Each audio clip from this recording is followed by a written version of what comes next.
Pendekatan Parc des Bas atau biasa dikenali dengan permainan bertahan jarang dianggap sebagai strategi yang wajar ditonjolkan dan sering dilihat sebagai taktik negatif.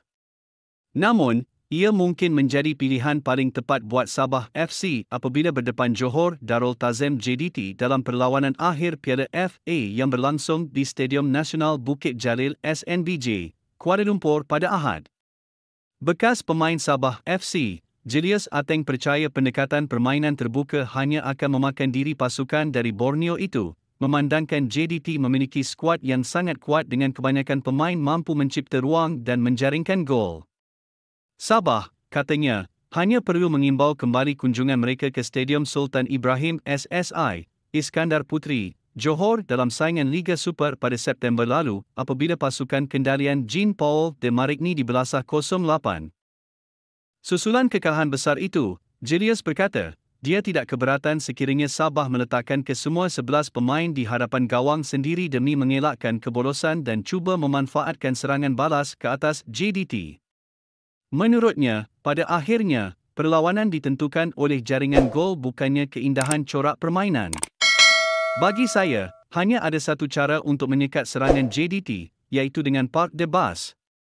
Jika Sabah mampu menjaringkan gol awal dan bekerja keras untuk mempertahankan kelebihan itu, mereka perlu menerima pakai strategi yang mungkin tidak menarik untuk ditonton, tetapi cukup untuk menghadiahkan kemenangan. Dalam perlawanan akhir seperti ini, ia bukan ditentukan oleh sejauh mana cantik permainan anda. Pasukan yang mempunyai kelebihan gol akan muncul juara. Apapun, saya berharap dapat menyaksikan perlawanan yang baik daripada kedua-dua pasukan, kata Julius.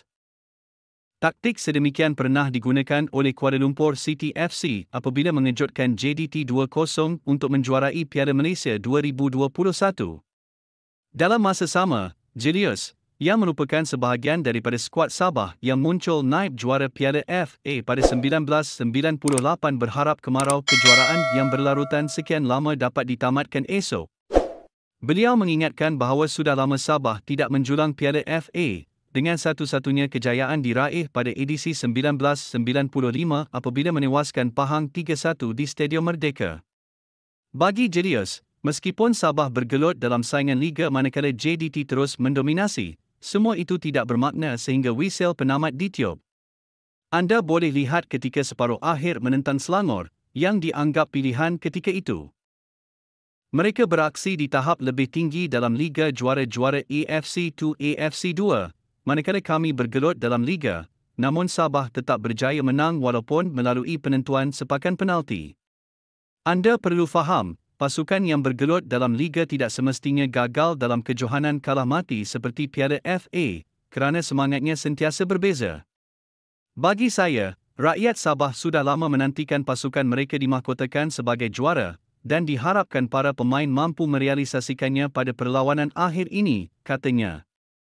Menarik kita nantikan taktikal seperti apa yang bakal digunakan oleh pelatih Sabah FC esok. Akhirnya sekian informasi kami buat, semoga bermanfaat, jangan lupa subscribe.